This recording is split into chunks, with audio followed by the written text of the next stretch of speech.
Game 1 of the day. Day 2 of plans in Worlds 2018. The tongue connects. He wants one more. Can he get it? The arrow does manage to take it back. And it is an absolute wash as EDG starts to take down the rest of Direwolves. No mercy from the side of EDG. G2 Esports, 3rd seed from Europe, going up against the TCL's 1st seed. With the knockup, the CC is there. They're not going to give him a chance to do anything. Nice! That's I cannot believe it. In their first match on the international stage, SuperMassive takedown G2. Flashing forward, kills him mid-air. No mercy for the Direwolves. Jankos is already over. Smite's coming down off for 1,000 health. That's going to be G2's Baron. G2 Esports take down Ascension Gaming. Ooh, Ignite down, more hits. The GBM ticking down. 2v1 outplay out of G4. Just no fear at all. Zeitnot and SnowFlower as they look to get the base in favor of SuperMassive, who are now 2-0 in the play-ins. Welcome back, everyone, to Worlds Countdown, where we're about 8 minutes away from Champion Select for SuperMassive versus G2. And before we get to the matchup specifically, we also wanted to give out some honors, just like you can give honors to teammates after a long solo queue match. We wanted to give out GG Heart, Stayed Cooled, and great shot calling honors to a couple of standout players who are competing today. First up, GG Heart wasn't the hardest to, I think, decide. EDG's mid laner Scout, he's had a phenomenal split, and he's had a phenomenal first day of games as well. Yeah, I remember this first game coming into this one. He just absolutely blasted Infinity's mid laner. So for him, coming in there, keeping calm, nothing being said out of them, just solo kills. Yeah, this is the kind of award you give when that guy shows up in your game, doesn't type anything the whole time, brutalizes his lane. You say, thanks for the free LP, and hope you bump into him again. Be on your way. Second award we have to give out, or honor we have to give out, is Stayed Cool. Do we have any options for that? I think we got to give it to Udasoft of the Direwolves, but honestly, probably to the entire team, too. I love that picture. I mean, he had to come into a very tough situation, kind of subbed in with no real time to prepare, and some of the plays he made were big question marks showing on wards before he went to go, running through plays, being in vision, not on top of wards, so he gets counter ganked. And to be fair, they bounced back from that kind of stuff, not just him, but the entire team. Yeah, he himself had positive personality, you can already tell. So he just, got himself carried through those games. Yeah. Came in learning while just waiting on Turnfire to come back for the squad. So there we have it. Congratulations coming through. And they got that one win. They need that one win, and now they're going to be going up against Infinity later today. Let's be honest here. If I was called up as being a challenger player for like most of my career and have never really played on the big stage, I need to fly down, play on the World Championship versus EDG, I might as well, soiled myself or something. Like he stepped on stage and he died, but he recovered and he came back and he won a game with the team. I think he deserves a lot of praise for the Direwolves. No comment? Yeah, well, I agree. I agree. I've never soiled myself playing the League of Legends match either. Good to know. So then, our last award for great shot calling, our honor goes to SuperMassive's SnowFlower. Raz, you said from the start, this is a guy we needed to keep our eyes on, and it came true. Because he does so much in his role. Remember, protecting Zeitnot. Zeitnot is the AD carry for the team, so he's able to protect them, get the straight 2v2s mid. But then he also goes straight towards the mid lane. He could help out GBM a little bit. And then he guides Stomaged going point to point, getting great vision control. He's the person you watch if you want to see great control on the map for the squad. Best support in the plans? Oh, hell yeah. Best player in the plans is what I said, but I don't know, Scout keeps getting killed. Yeah, you said that before. It's always tough. It's always tough with these damn people that gold. Especially when you're the support. Yeah. Harder to shine. Alrighty, well, we're going to see if SuperMassive SnowFlower can produce a similar performance in Game 1 versus G2 as the TCL champions aim to secure the first seed from Group B. The stakes are easy for them if they win. This first game versus G2, they are locked in first seed no matter what. They can even stand to lose versus Ascension later. Well, after we saw on what we saw from them rather on day 1, I think it should be doable. They looked incredibly strong. We expected them to be strong, but the biggest surprise for me was how controlled they played out those games, how slow, how good of a feel they had for the macro games. Incredibly focused. Coach Irian should get a lot of credit because the draft was very well done. They incorporated GBM strength of being that X factor, and it allowed them to just play around that mid lane so heavily, and the 2v2s is what really got them the kill. It solidified it, that they're able to just dominate the bottom lane of G2 so easily. I mean, that's one of the huge points, that they do have a winning matchup that should consistently go in their favor, even as they load up into today's game. You have to keep your eyes on the ball lane, especially Zeitnot. Yeah, Zeitnot and SnowFlower together are just incredibly hard to go up against. They are strong in lane, CS differentials through the roof, the damage brunt that is shared by Zeitnot at Worlds, and honestly, every time we saw him on an international stage, he's been this good. But I want to see him take the next step, and I want to see him up against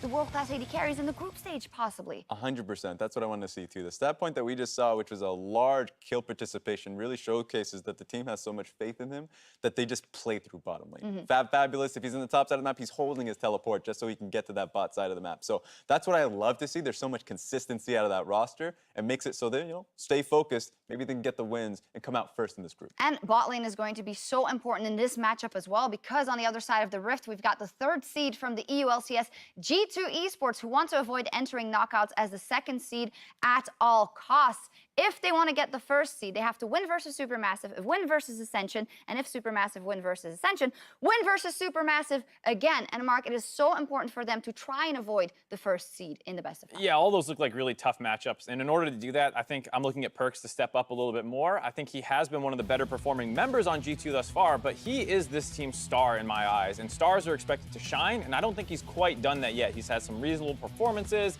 but he kind of needs to become one of the biggest carries for this team, I think, in order for them to win. And for me, I think he can come out of this and say that at least I can change up the draft there. The entire enemy composition when they went up against SuperMassive was to nullify him. It was Jankos that was given so much freedom, had such a large lead, and the pathing really didn't give his teammates a proper leg up. I remember talking about the fact that he prioritized his experience going to Krugs when his entire team was the top side. That is so important if your team's focus should be there. So for Jankos, if you have that lead, ownership's on you to be able to get the win. And I think for me, also just Wunder, I want to see more out of him as well. Not really, I think, his fault. He got stuck on that Sion pick in the first game, which is a very strong champion, but he seems to be at his best on the fighters, trying to dominate lanes, and to see him not on the Aatrox or the Urgot or getting a counter pick into those was really disappointing for me in that game. And I think that was kind of what they were referencing when some of the G2 players did interviews afterwards, saying they felt like their win conditions were limited. It was basically Perkz on a Akali, and then he kind of got counterpicked and focused down. For you guys, it's much the same story as I heard at day one. You guys said we need to see a lot out of the top side of G2. It seems to be the same story. You just want those guys to perform, and should that be enough to win?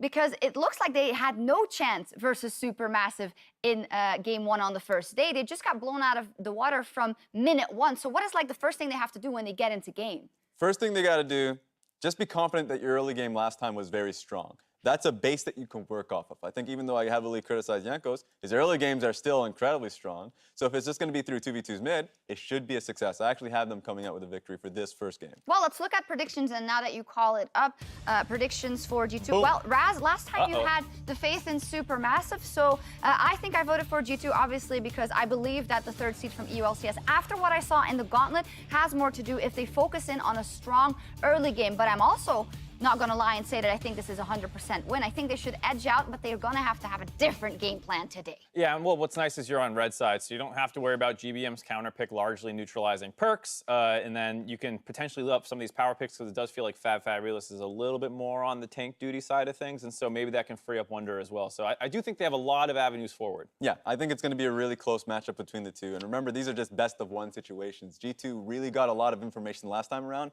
They have a better grasp of the meta, and I think that's what's going to live. We're putting a lot of stock into things looking very different than they did on day 1. It happened yesterday. All 3 of us predicting them scares me because it feels like that kind of underdog, right? As everyone believes in them. Yeah. Doesn't work out. Now they're the underdogs. Let's see if that works out better for G2 because it wasn't that nice on day 1. SuperMassive were super strong and they are just 1 win away from securing the 1st seed. Let's see if they can pull it off as we send it to Captain Flowers and Bettius to kick off the day. Thank you very much, Shocks, and hello everybody watching out there. Welcome to the final day of the play-in group stage. I'm Clayton Captain Flowers Reigns, joined by the man in the van for the upcoming Flowers 11 Heist Trilogy, coming to a theater near you. This is my stakeout partner. As we get into the games today, Andrew Vettius Day, are you ready? Why am I the gate of getaway car, Flowers? Why aren't I involved in the heist? I need a good driver. All right. All right, there's a lot of, Europe's got a lot of fancy cars. I figure you've probably driven some of them. Hopefully you've got some good experience with that, and you've got an American driver's license so you don't get pulled over, and we got this, and we're ready to go. Well, the people who we're looking at in terms of experience are G2 because they need to bounce back. SuperMassive, they looked clean in their first game against G2, and it was a pretty one-sided affair. Already respect going towards Zeitnot towards the AD carry position. And remember, he was a big part of where the success came from for the SuperMassive squad. And while they're paying respect to the bottom side, to the bottom lane of the enemy team, respect is also being paid to the bottom lane of G2 Esports. The Heimerdinger band saying no, Hjarnan does not get to play the Donger. We're not allowing that one to happen today. They immediately get rid of that along with the Rise. Tahm Kench, the second ban for G2. Now both Aatrox and the other really strong one, Urgot, have been left available, which is a good sign for G2. We heard from Mark about how they want to have Wunder on one of these carries, and I would love to see G2 now leave both open, which they have chosen to do. A lot of the big picks that caused them trouble last time around, things like the Tahm Kench, the Skarner, they have been taken off the board. So the direction which SuperMassive take will have to be a different one.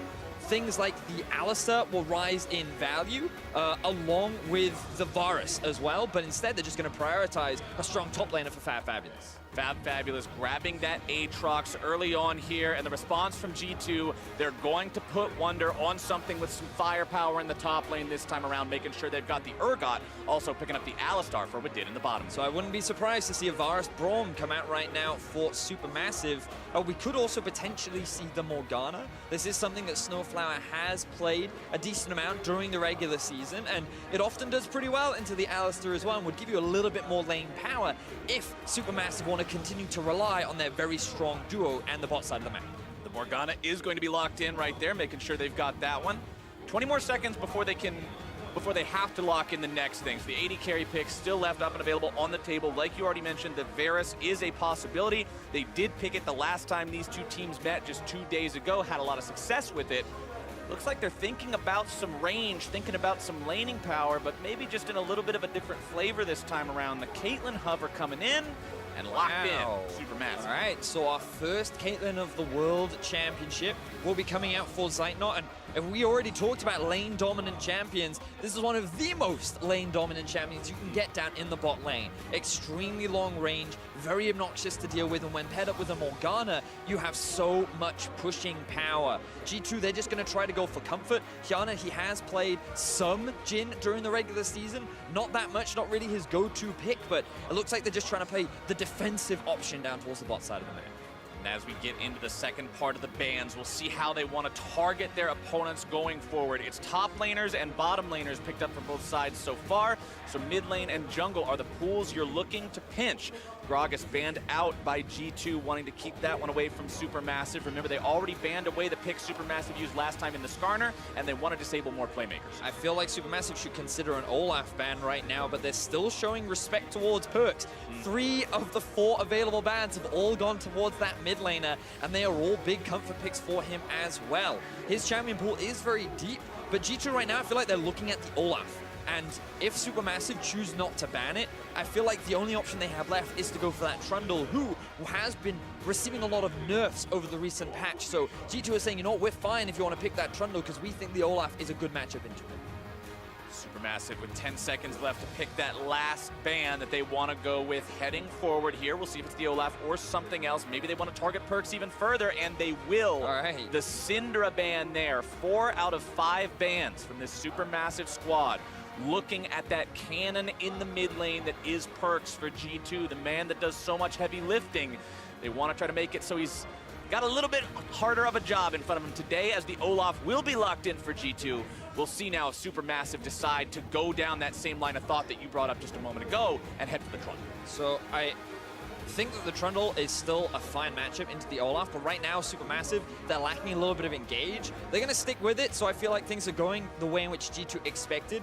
The question is, what does GBM choose to blind pick? He's played a lot of Vladimir during the regular season, and it is kind of a safe blind pick in terms of it has a lot of decent matchups. I think this would be very ambitious to pick a Yasuo blind. I guess they're kind of saying that, you know what, Perkz, we think the only champion you've got left is something like an Aurelia. But all right, so they're going for a mid lane mage instead. I think this is a fine blind, because with many of the bans already taken out, there are very few good answers from the side of G2.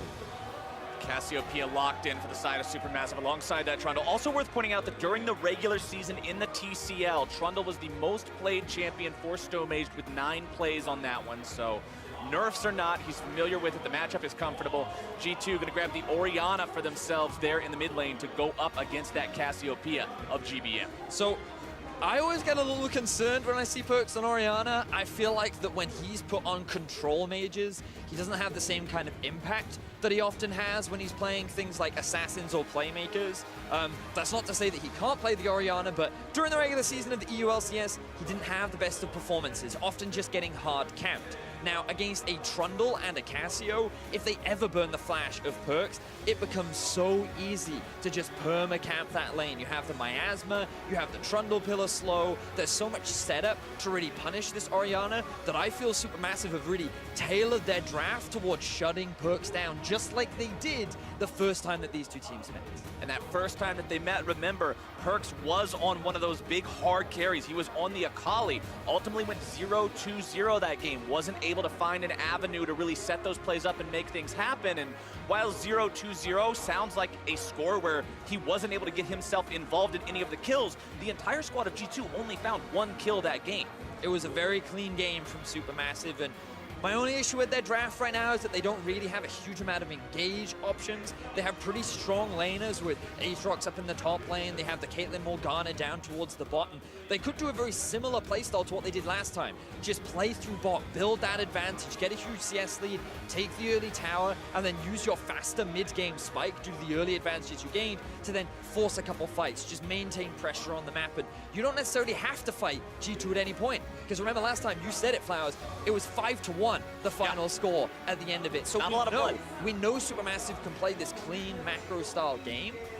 The question is, can they pull it off a second time round versus G2? Well, if they do pull it off that second time round, they will lock in the first seed spot here in their group. However, the opportunity at that first spot will still remain open for G2 if they can find a victory here over the opponents that bested them just 2 days ago. We are on to Summoner's Rift here for the first time today, the final day of play-in group stages. We've already lost 2 teams from the other groups. 2 more get eliminated today before we head into that knockout stage. Looks like nobody's willing to risk anything on this very critical game, doing anything too crazy at level 1, so just gonna draw those battle lines there across the river. And looking across some of the runes that have been picked up, for those that may not have seen it, Hail of Blades is being picked up for the Jhin. It gives you, it synergizes very nicely with the passive, right? It makes you super speedy, very strong. It means you hit pretty hard, and overall it's just a really nice combination with the champion. It was something that was seen a couple times in the West, down towards the bot side of the map, but it didn't really pick up any speed. It wasn't super popular, but now Hjarnan making a bit of a return with the Hail of Blades. On your screen right now, Perkz, we've already talked so much about him during Champion Select. Again, you expect so much heavy lifting to be done by this guy throughout the course of the game. We'll see how that plays out as the top side. Some early back and forth between the top laners as they make their way into the lane. fabFabulous utilizing the power, that 1-2-3 part combo there. And as this game starts off, let's go ahead, and I want to bring up here in just a moment a gold graph showing exactly how the first time these 2 teams met played out, because it was G2 that actually enjoyed slight advantages up throughout the early and early mid parts of the game, but around the time it hit 20 minutes into the game, a little bit after, SuperMassive took control and never lost. Exactly that, Flowers. And we really wanted to highlight how clean the game was from SuperMassive, because initially G2, they got kind of small advantages in the top and the mid lane, kind of where you'd expect it, but Zeitnot was just building such a huge farm lead in the bot, and then the moment that first tower dropped, you started to see SuperMassive gradually take control of the game. Every time Perkz tried to go for a kill, the Zillion, the Skarn, and the Tahm all completely denied it. And what we saw was SuperMassive taking clean, calm control of the game and resulted in a very one-sided victory. A lot of that, I mean, we're talking about SuperMassive and the strengths of this team, and you already mentioned how they showcase their ability to play macro, and a lot of the team's success, their ability to do so well, does come from the 2 guys on your screen right now. Zeitnot and SnowFlower, just a power bot lane coming out of the side of this TCL representative. They make plays happen, they get things done. Zeitnot, quite an impressive player in his own right, can do plenty of things, especially in the early game. This guy really has the ability to get things going for this squad and make sure they have something to play around coming into mid game. Now we do have the jungler coming up towards the top side. Stomaged maybe looking for an early gank, trying to get fabFabulous ahead on this Aatrox, but Jankos is around as well. Jankos hanging around this area, low on mana, but does have the blue buff. Stomaged shows up first, instantly gonna get the flash out of Wunder, but now they're looking to go even further forward. Chains come out, pulls them back, but Jankos' presence there means that SuperMassive won't go any further. I like this from SuperMassive, utilizing that they have a strong top side of the map with the Aatrox, and they want to try and gank it early. Wunder, he pushed a little bit far up in the lane, and they successfully punish it. So he now loses his flash, and Olaf wasn't in a position to counter gank fast enough. So SuperMassive already getting that early pressure off, but now Jankos looking for a bit of a return gank top side. Yeah, to be fair, fabFabulous also using flash there to try to go forward, secure that kill. He used it just a moment before they saw Jankos. They wanted to go for a potential turret dive there to find that last bit of damage and get the kill, but as soon as Jankos shows up, they have to back off. So that means both of these top laners now vulnerable without flash here for the next 5 minutes or so. We'll see if that warrants a return gank from either side, or if this is one of those games where you just see the junglers stop by at level 3 and then abandon top lane for the next 15 minutes. Well, we'll keep track of where the junglers move. I'm still keeping my eyes on the bot lane as well, because remember, last time that these two bot laners met, Zeitnot had a pretty significant CS advantage over Hjarnan. He had the Tristana matchup into the Varus, and you kind of expect the Tristana to fall behind in that lane, but Zeitnot did a phenomenal job. 25 CS at 15 minutes, but G2 may be looking to shut him down early. G2 thinking about coming down here. They saw them pop out of the fog of war for just a moment as they got themselves back, recognizing that those spidey senses tingling were not leading them astray.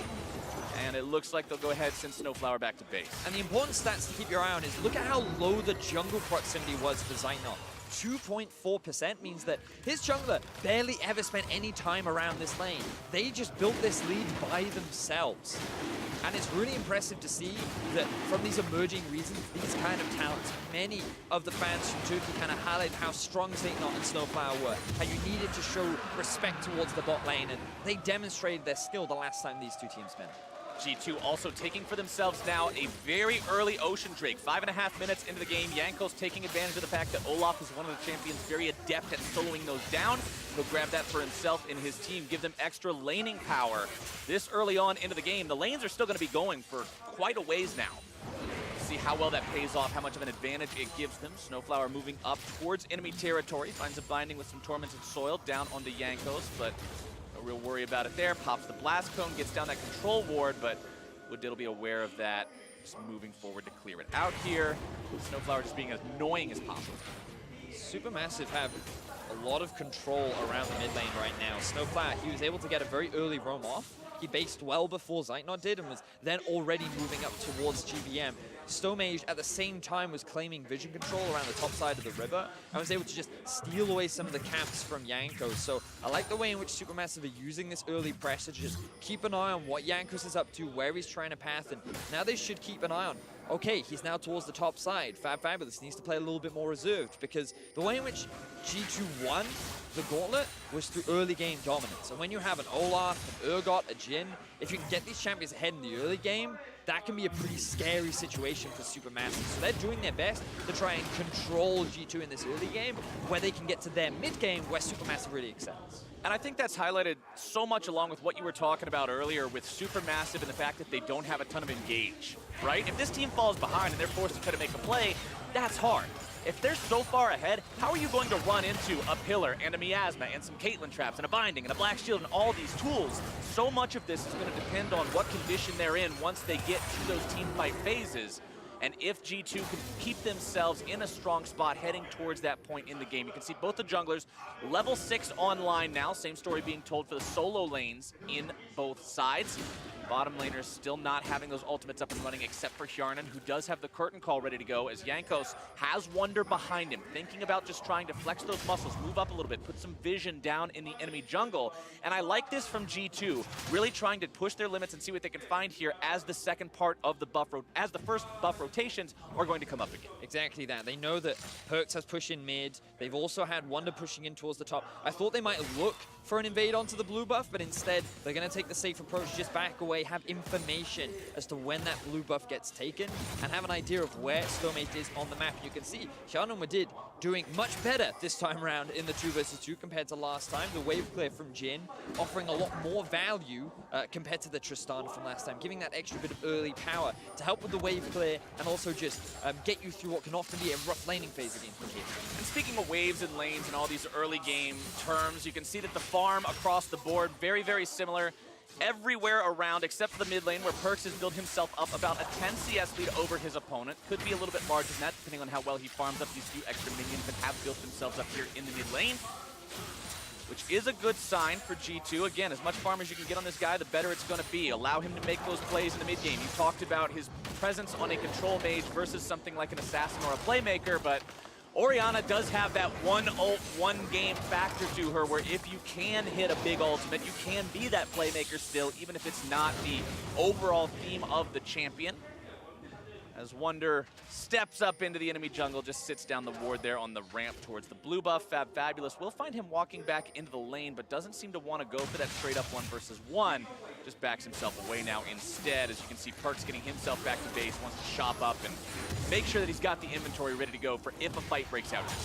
Now, we've talked a lot about what happened the last time these two teams met, some of the players that we wanted to highlight, but we've got to look at how this game is going to play out, some of the key win conditions that both teams will be looking for. And one of the big things for SuperMassive is if you're drafting Caitlyn, one of the things you have to remember is that she kind of slumps outside of the laning phase. Around 2 items, she's not the strongest AD carry, and she's kind of that 3-4 item late game AD carry where you can really utilize her range to take advantage of the fact that it can be difficult to get onto the back line. And if she's not dominating laning phase, then often you can struggle.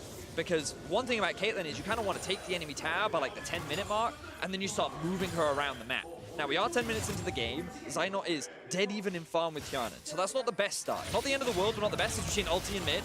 GBM going to be pulled back by that shockwave. They're looking to go all the way underneath the turret, looking to find this one. GBM taken very low at first blood over to G2 with the heal onto the Olaf to make sure he gets out okay. They get themselves on the board first. Now, I wasn't expecting that play. When talking about G2, I thought that they would just want to try and limit the Caitlyn, and Jankos, he's just going to try and shut down Stomaged, but they just flash all in onto GBM and find themselves a kill. Now we see a trade in bot. Bottom side is CC into CC, the binding into the trap to make sure they've got the damage. 2 versus 2, it's SuperMassive. Coming up super big to find themselves one. Won't be able to grab the second one, but they will get the flash away. Wadid has no opportunity to do anything about this. The flash from Hjarnan, of course, Wadid's flash still working to come back on that Hex flash timer that he'll have, but man, that is something you can't give away for G2. Exactly that, Flowers. Zeitnot and SnowFlower. We were just talking about how this Caitlyn and Morgana, they want to be ahead in this laning phase, and G2's bot lane, they made a crucial mistake. They tried to fight for vision, and Hjarnan just eats every piece of crowd control that duo had available to them. We start off with the replay in mid. GBM gets ulted hit. He doesn't flash out the way because he doesn't think he needs to worry. He flashes then, but then the Olaf just goes for the dive, and even through the heal, he has more than enough damage.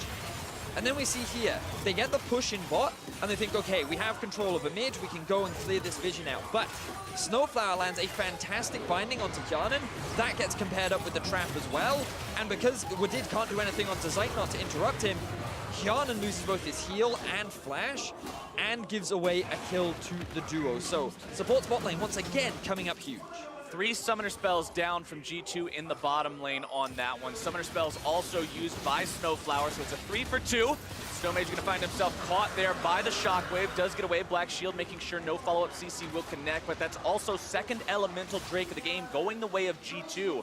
Farming that one up almost exactly on timer to make sure they're collecting these neutral objectives, staying ahead in that metric of the game as well.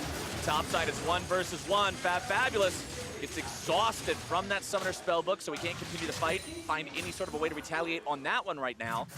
He'll just farm up underneath the turret. And look at Perkz. 30 CS up on his lane opponent. Orianna into Cassio is often considered a pretty good matchup for Orianna, and he started off with a pretty good CS lead, but now we see a fight down bot. Did knocked over the wall. Gonna be taken somewhat low as Jankos going forward. Stasis coming out from SnowFlower, trying to keep himself alive, but now the Pillar's coming down too. They're looking to find the revenge kill onto Jankos. G2 looking to get themselves away on this one. Already gonna be losing their jungler though. Damage coming out from Hjarnan into the side, but Stomaged grabs the kill onto Wadid. It's 2 for 1. Going the way of SuperMassive. Wunder didn't have his teleport. He was forced to walk all the way down, which meant that SuperMassive, even though they lost their support, had more members and had stronger members ready to go for the fight. G2, they get caught out of position, they lose 2 members, and that's SuperMassive with a little bit more control over the map.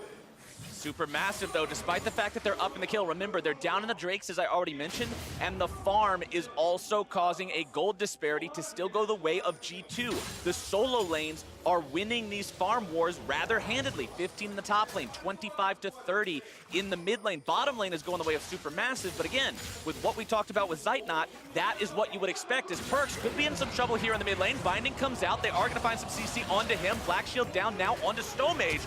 Pillar thrown out, Perkz goes over the wall, keeps himself alive, and just walks on out. But a greedy play there from Perkz. He sticks around in the mid lane to get that extra wave of farm, and then SnowFlower comes up to punish him. Now, this is where SnowFlower just getting a bit of vision. He has the Caitlyn behind him, so he thinks he's safe. And a good binding onto Wadid, along with a great stopwatch to just buy some time. Now, while the CC doesn't land, you invest a lot of resources from G2 just to get that single kill.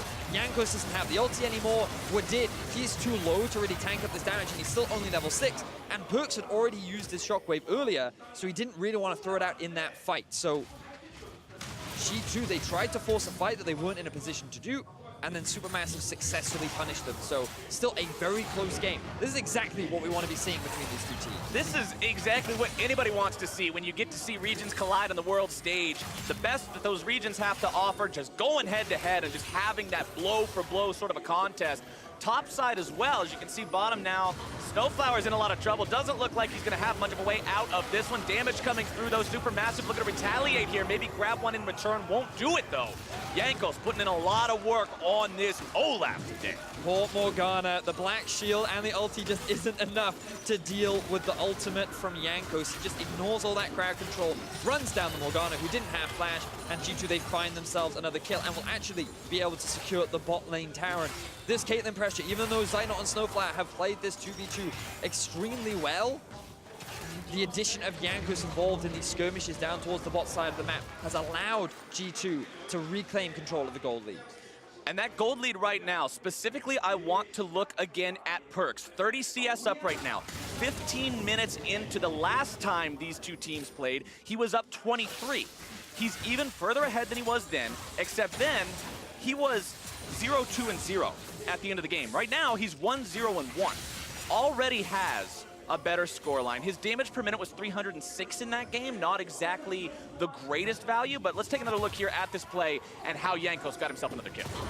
And this is just Jankos moving down towards the bot side of the map after having priority in the middle lane. G2 had the push in bot, and so that he's just trying to ward. He's just trying to do what supports are supposed to, and he ends up getting caught out. And unfortunately, as we said, there's not much you can do against an Olaf. No, Ragnarok. Not too much. But I really want to echo your sentiment, right? The fact that Perkz, he was put on the carry last game. He was given the Akali, and SuperMassive built to shut that down. They had the Zillion, they had the Time Kench, the Skarner was there too. Every time he tried to make a play, he got denied. And he baited his team into a fight that they just couldn't win. So SuperMassive had full control. This time around, Perkz gets a winning matchup with the Orianna. They put a couple resources into him as well, and now he's an extremely fed Ori as G2 now looking once again for another skirmish. Fed Ori, they've got a fed Olaf on the front line. Jankos has been doing quite a lot for this team, setting everything up so far. 100% kill participation, part of all 3 of those kills the G2 lineup has picked up in the first 16 minutes of this game. 2,000 gold ahead as G2 now heads over into the Rift Herald pit. With both tier 1 turrets down in the bottom lane, neither team's really too concerned about leaving their duo lane down there, instead rotating them up towards this top side, where SuperMassive does have their outer turret almost down. I saw a lot of people talking about this rematch between these 2 teams and saying one of the things they wanted to see from G2 was put Wunder on a carry, put Wunder on something that seems to fit his style better, and having him on this Urgot, where he's got the CS lead, where he's almost got the turret down already, seems to be working out. Yeah, Urgot is a big pick for Wunder. He loves this style of bruiser champion where he can really get into the thick of things now. G2 have started off the Rift Herald, and I have my eyes on where Wunder is. He's kind of sitting off in the shadows right now. SuperMassive don't have full vision around this objective, so they're a little hesitant to just commit. SuperMassive also don't have a teleport on their top laner, who's still hanging out on the bottom side of the map, just around the red buff. This could be very bad for SuperMassive if they get themselves caught out here. Stomaged going to be in a lot of trouble, pulled back into the grinder! First kill of the team fight goes over to G2. They'll make it a double for the top laner. And as you said, fabFabulous could not get into the fight. He did not have his teleport, and G2 were in full control of the river. That forced the 3 members of SuperMassive to funnel into this small choke point, and that made it extremely easy for G2 to shut them down. G2 find themselves 3 quick kills. Will turn this into a tower and the Rift Herald as well. Awesome play coming out there. G2 making sure they got everything they could out of that when they get objectives. They get more objectives. They're going for, what's that, Betty?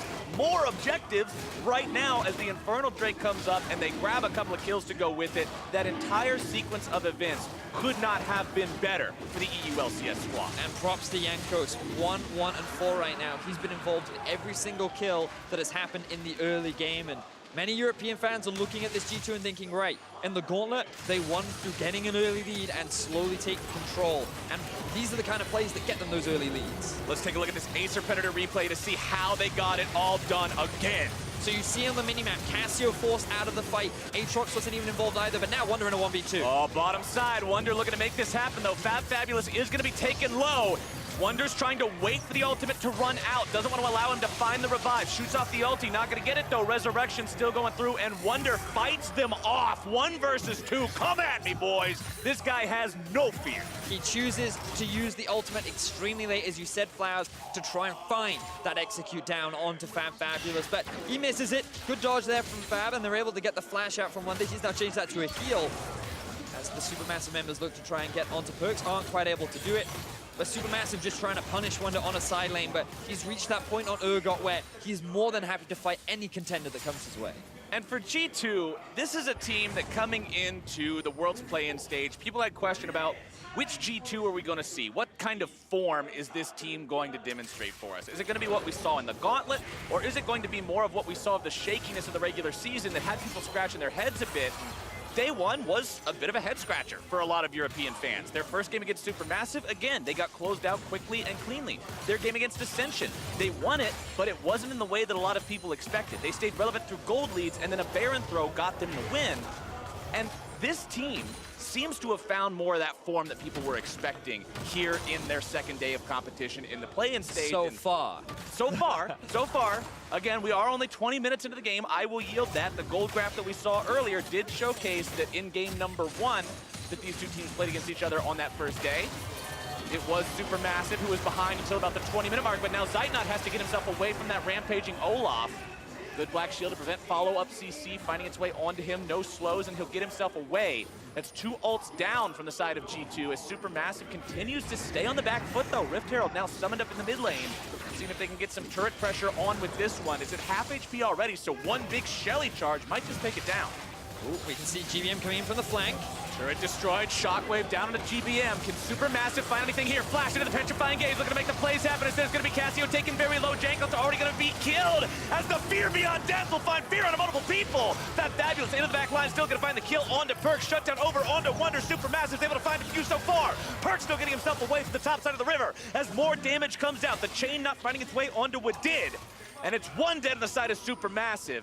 And 2 dead on the side of G2. Big team fight win there for SuperMassive. These are the kind of fights that they want to get themselves by punishing G2 for hard funneling onto Zeitnot. They were able to lock the G2 members in between a Cassio and a fantastic Trundle pillar from Stomaged. This will result in the tier 1 tower in the mid lane going in SuperMassive's favor, and they're slowly starting to close the gap between the two teams. All right, let's take another look here. How it starts with GBM in the flank. So G2 initially commit onto Zeitnot, and you can see the Trundle pillar and the Cassio, how they get locked into this small funnel, and it makes it so easy for SuperMassive to just crunch down onto the G2 members who don't even have Jhin available. fabFabulous is zoning away Perkz, who right now is their big damage dealer.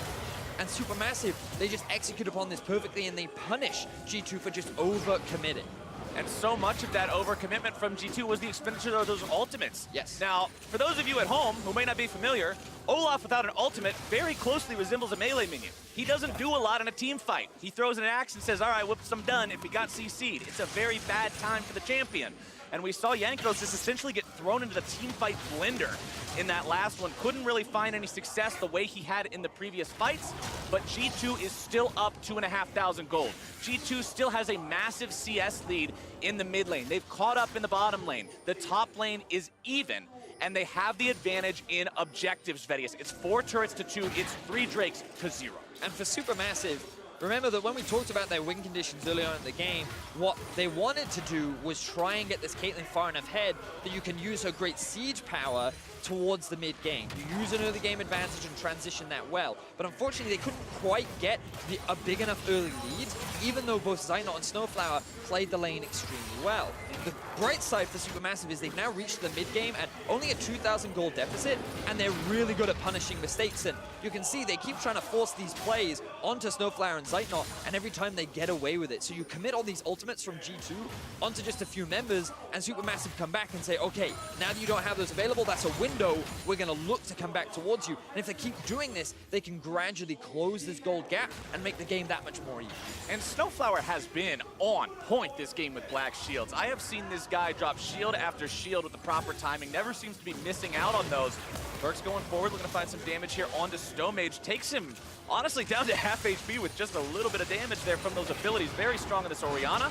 Binding comes out, finds its way onto Jankos, who, well, he stopped in his tracks. Unless you pop the Ragnarok, running at Morgana is not really a viable option, as G2 will now take the control that they found themselves over the game at this point, put some more wards down in SuperMassive territory, control the area around the Baron, and we're at 24 minutes into the game, Vedius. Not too much longer, and we're going to get to the point where if Baron stays dark for too long, you can start a sneak. I mean, you certainly can, or at the very least you can start to pressure it, because remember, the thing about G2 is they know at this point in the game, they're stronger. 2-item Jhin, 2-item Orianna, you have a level advantage over the enemy Cassio. The Jankos Olaf feels pretty tanky as well. And so you can just look to force a fight. SuperMassive just want to mitigate that as much as possible, but they've gone for the Dragon while G2 have started off the Baron. SuperMassive committing for that Infernal Drake. The pressure from G2 so far this game onto those Elemental Drakes has made them overcommit towards it, so we'll see if this ends up getting punished. G2 still in the Baron, gonna find that one for themselves, but now can they get the hell out of town in time? Wadid's gonna be the sacrificial lamb. He'll go down, GBM grabs the kill, but you still will take that for the side of G2. You lose your support, but it's Baron on the other 4 members. More than happy to take that trade if you're G2 and SuperMassive. They dropped the ball there. They saw all their vision in the top side get cleared out, and they thought, well, it's a Jhin, it's an Olaf. That's not gonna be the fastest Baron clear, but they committed 3 members down towards the Drake, and they only had 2 members just clearing the mid wave, and they didn't think to check it. That allowed G2 to secure that big objective, and now they can set up for the siege against SuperMassive. G2 with a 3,500 gold lead with Baron up and running. What can they get out of it, though? SuperMassive did at least stop that constant tide of Elemental Drakes going the way of G2, so if you can get away from this Baron push, maybe you win a big team fight, sort of just stall this one out, things may be okay. Picking up that Infernal Drake will be important as the game goes on, especially considering the 3rd Infernal will be spawning as the final Elemental Drake this game.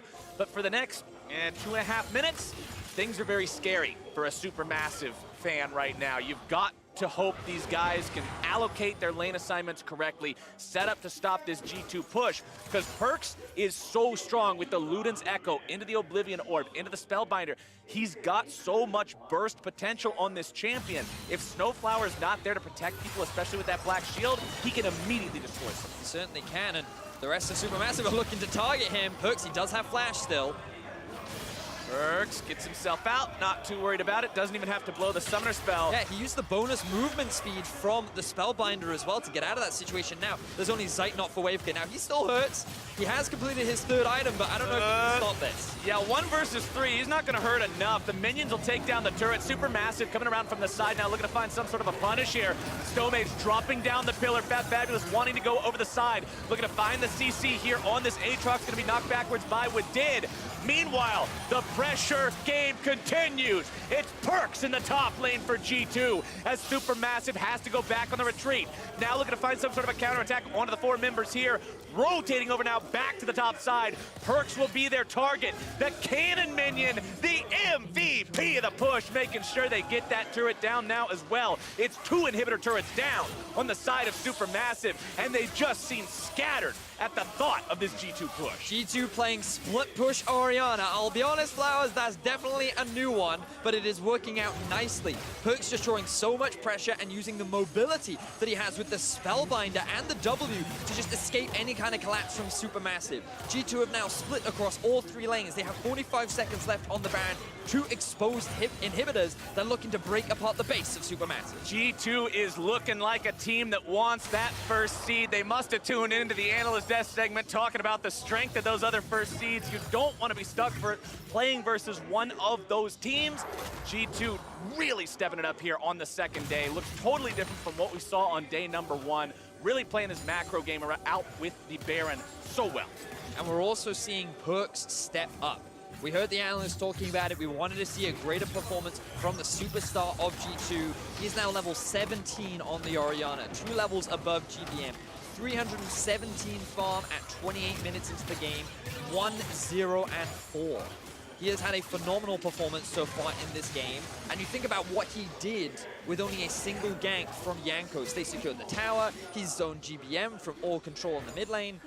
And while Zeitnot and SnowFlower, they have performed extremely well in the 2v2. We even saw them find kills in that lane.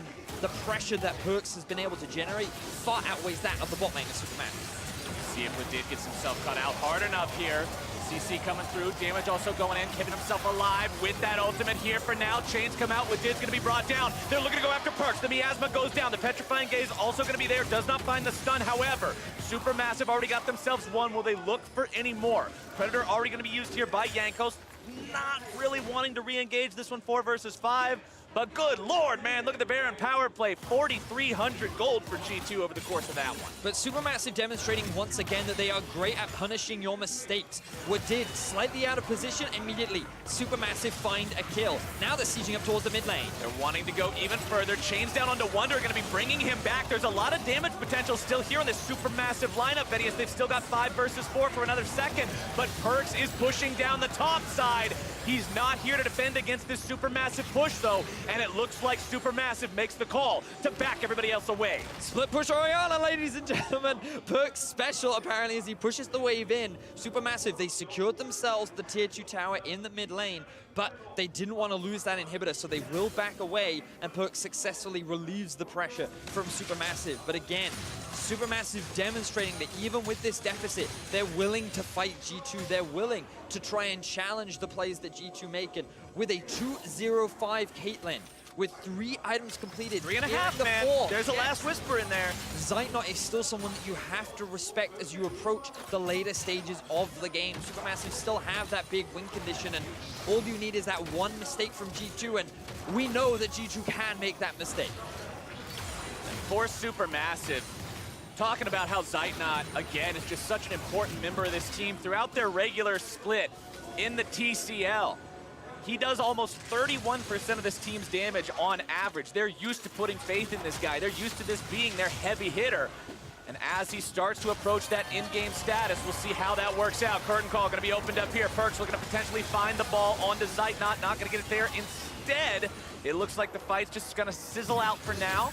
Nothing too crazy happening. Instead, over the wall they go. Make a liar out of me, why don't you? fabFabulous looking to start things off here. GBM's gonna be on the front line, gonna be taken very low. Almost killed, shut down now by Hjarnan. Jankos gonna be taken very low now. Next, Zeitnot going on a killing spree. Grabbing that one. Wunder's also gonna drop a double kill over to Zeitnot. It's 3 versus 3. fabFabulous into the front line. Perkz still somehow alive. A double kill over to Hjarnan as well. SuperMassive fall back, and G2 head over to the Infernal Trade. And even though G2 have a 7,000 goal lead, SuperMassive go even in the team fight, and it is off the back of Zeitnot in the backline. This Caitlyn is doing so much work for SuperMassive, and if they want to find the win over G2, it will be Zeitnot that will carry them there.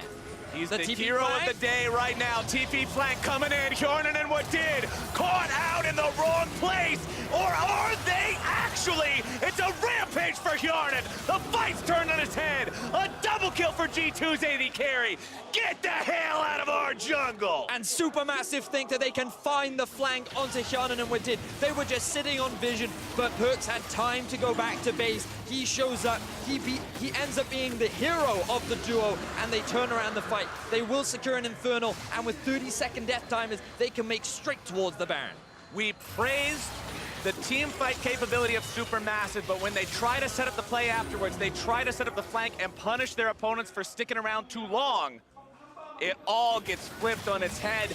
That goes phenomenally for G2, who now onto the Baron in a 5 versus 3. There's no way you can even contest this one as SuperMassive. Write that off as a loss and get ready for Baron Defense 2 Electric Boogaloo. Baron will be going down in favor of G2 Esports. The team that has struggled throughout the year, getting knocked out in the quarterfinals in playoffs.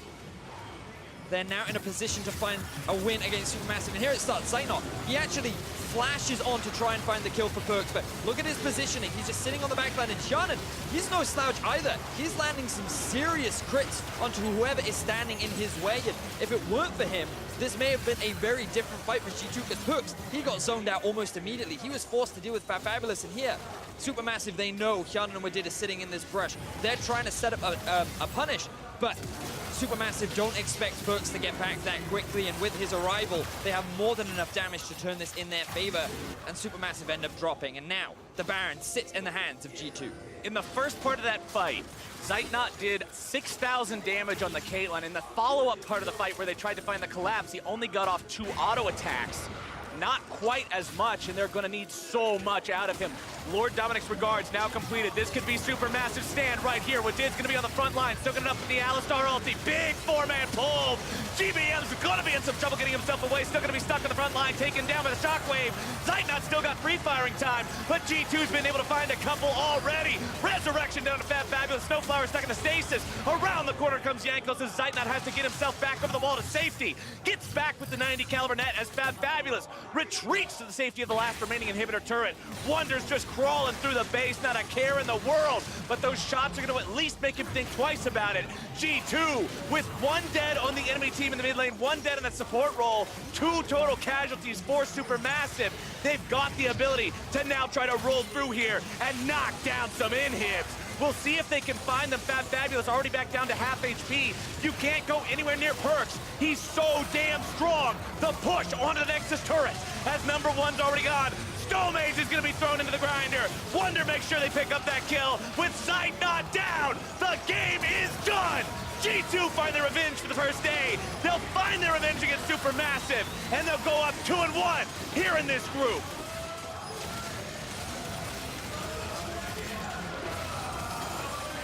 There it is. G2 your stats. G2 find the win. It was a hard-fought win. Those late-game fights, Zeitnot was making things difficult for them, but when they were in the jungle, when they were forced into that narrow choke point, it was the flank from Wunder that really turned things around. Being able to just walk into all 5 members, having that Urgot just sit in the middle of everyone, he caused devastation, and we see the difference in G2 when they are able to put Wunder on something he can have a little bit more of an impact on. When Jankos is able to make those early game plays, when Perkz does what Perkz does best, that's when we see the true power of G2. And while SuperMassive fought hard, G2 were able to find themselves the win. SuperMassive played well, but this is what people were expecting from G2. This is what people were expecting from a team, from an organization that won 4 back-to-back-to-back-to-back EULCS champions, that has previously gone to Worlds, not through the play-in stage, but just as one of the higher representatives. This is the expectation of G2, and they lived up to it in this game. Now they've just got to continue pushing on throughout the rest of the day, because that first seed is now still within their grasp. Exactly that. Now, if you assume that G2 is able to beat Ascension, and the same is said for SuperMassive, there will be one tiebreaker at the end of the day to determine who is the first seed and who can avoid the likes of EDG, Cloud9, and G-Rex in the best of 5s. And remember, that tiebreaker would be between these 2 same teams again, so absolutely would be a spicy one. But for more on how G2 kept their dreams of ending the group as the first seed alive, let's send things back over to the State Farm Analyst Desk. Thank you very much, Captain Flowers. Now, my analysts all predicted G2 to win this game, and a lot of things they attributed to was that they wanted to see a stronger early game out of G2, better picks for Wunder, and Perkz holding his own more and even stepping up. And I feel like we should look at the pick and ban and the games in that context, because I feel like a lot of that rang true in the game. Yeah, I mean, we were looking for the Urgot Aatrox matchup. That's exactly what we got, and I think we saw Wunder was much better in the kind of carry versus carry style. We saw the counter pick out of Perkz, and it was not the sexiest counter pick of all time, but Ori Cassio is a well-understood Ori favored matchup. And then on the flip side, you know, you see SuperMassive early rotationing a power pick bot lane, and for the most part, G2's bot lane got out of the laning phase okay. Yeah, and one of the biggest driving forces for me was actually Jankos, because before that I was saying, Jankos just needs to keep focused in this game. He does, he gets the Olaf once more, and he actually is the biggest bane to SnowFlower. SnowFlower trying to get the vision down, and every time that was how the fight started, favorably to G2. And that's good, because they probably identified, okay, SnowFlower is really good, and he's always putting down the vision when we're not noticing it, so we have to be more proactive. Another thing I want to bring up is that when the Caitlyn came out, you guys said, well, it's not something we love in the meta right now in terms of our strong points. We understand it's a good lane bully, but are you then not too much doubling down on a lane you probably have already won? That's kind of how I felt about it, and if you wanted to be more explosive, like we were talking about maybe the Lucian pick, and so the Caitlyn feels like kind of like this weird bridge that I don't think you're really going for with this comp that they ended up getting, and it almost worked out to be fair, but it just didn't quite have enough of a mid-game threat, it felt like. Exactly, the mid-game's kind of just stalling up until you get to the Infinity Edge, and he was actually getting good damage across later on, but that was way too late, and G2 was getting enough vision of control around the Baron.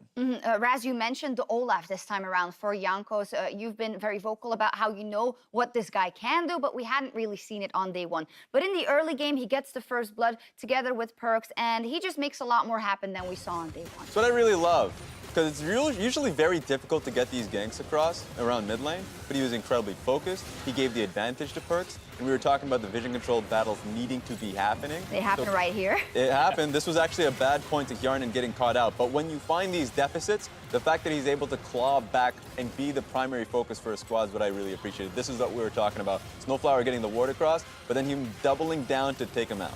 And this was a situation where it felt like Wadid was getting caught out a little bit more than he needed to be on the Alistar pick. Here, Jankos is going to die, but the decision to try and punt fabFabulous back to save more people actually just kills himself. And so it felt to me like this was a really close game. Both teams had an opportunity to win. Both teams had good and bad working for them. Wadid a little on the bad side, and I think for SuperMassive, fab.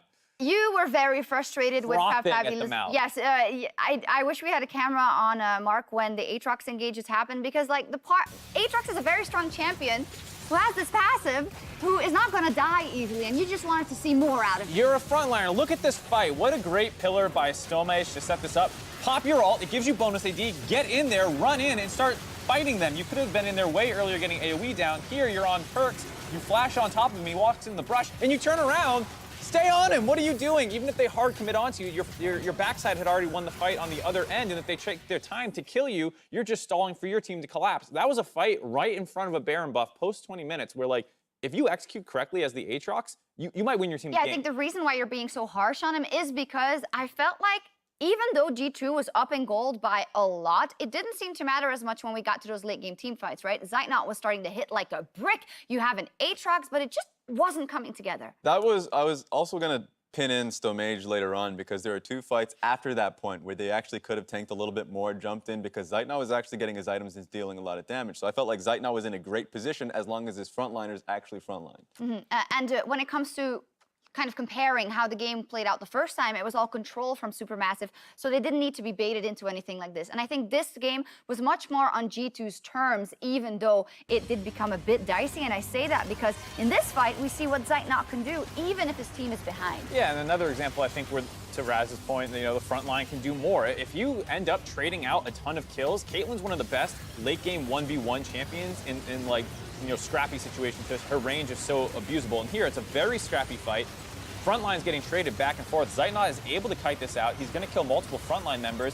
fabFabulous resurrects and gets a pullback onto Perkz here, and instead of hard committing and looking to trade out, potentially, he lets the heal come through, they let that kite go, and then they end up going for some crazy This TP is after play. The teleport. Yeah, they go for some crazy TP play that gets everyone else killed, and it allows G2 to grab their second Infernal Drake and the Baron buff, and it felt like if you just trusted Zeitnot a little bit more, if you went harder in these fights and were willing to trade lives, so you're left with this Caitlyn at the end of it, you end up in a lot better spot. I agree. I think that was definitely winnable at those points. And I think where we call out fabFabulous and Wadid for not having the best game, I think there are a lot of members on Perkz that, on G2 that showed a better showing than they won. I think Perkz took more agency. He was really good on that Orianna. Wunder had a pick where he picked the skill matchup against the Aatrox and did very well as expected. Yeah, and it hits Mark Z's win condition going into it. You know, he's already getting the dance going across the top lane. Wunder got exactly what he wanted.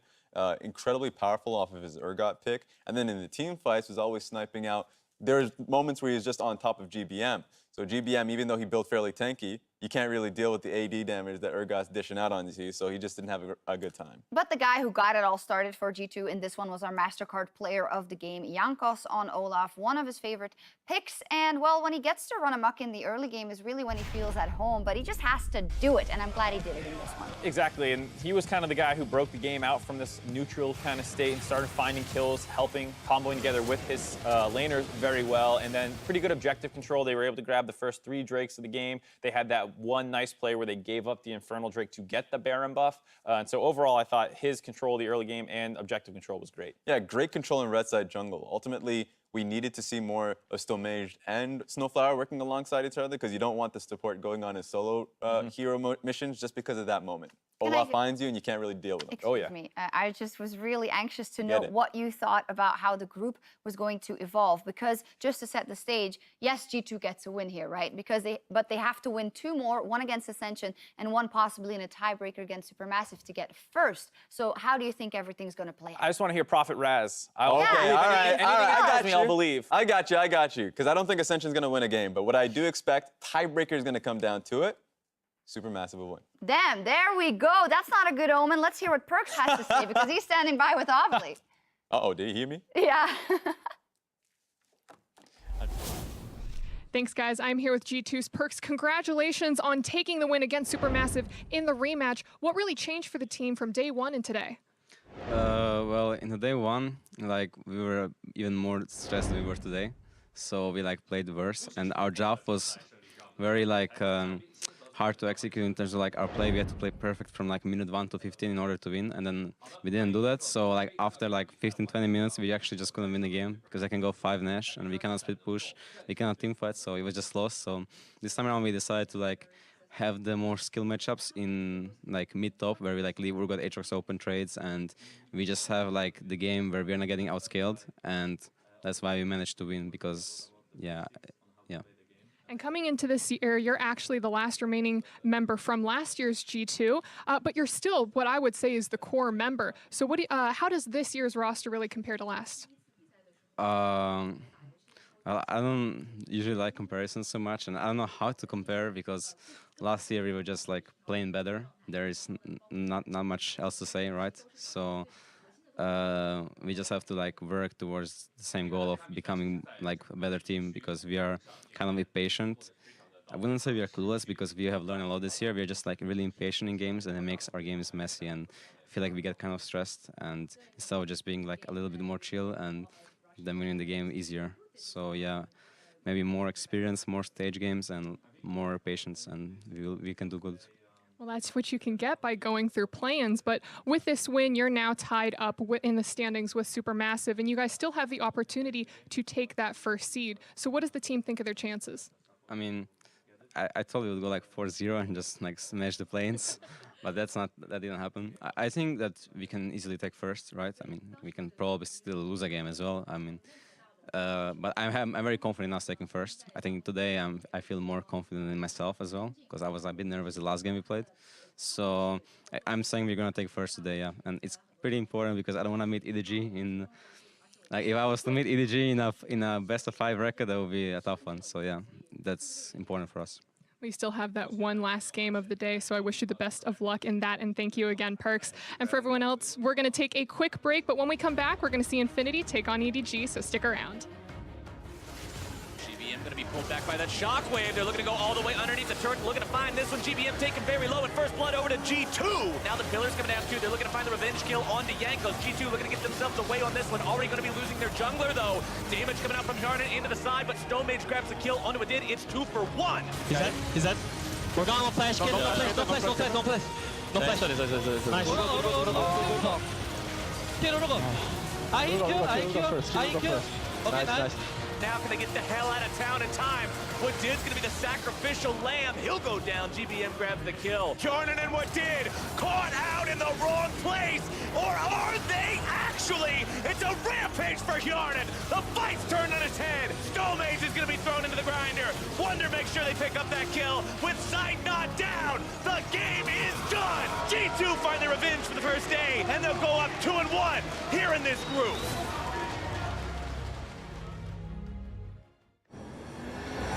The synergy of brute strength, born of elite core power, to thrive under pressure in the most hostile conditions, and built to overclock. Prepare for combat. Go forth and conquer.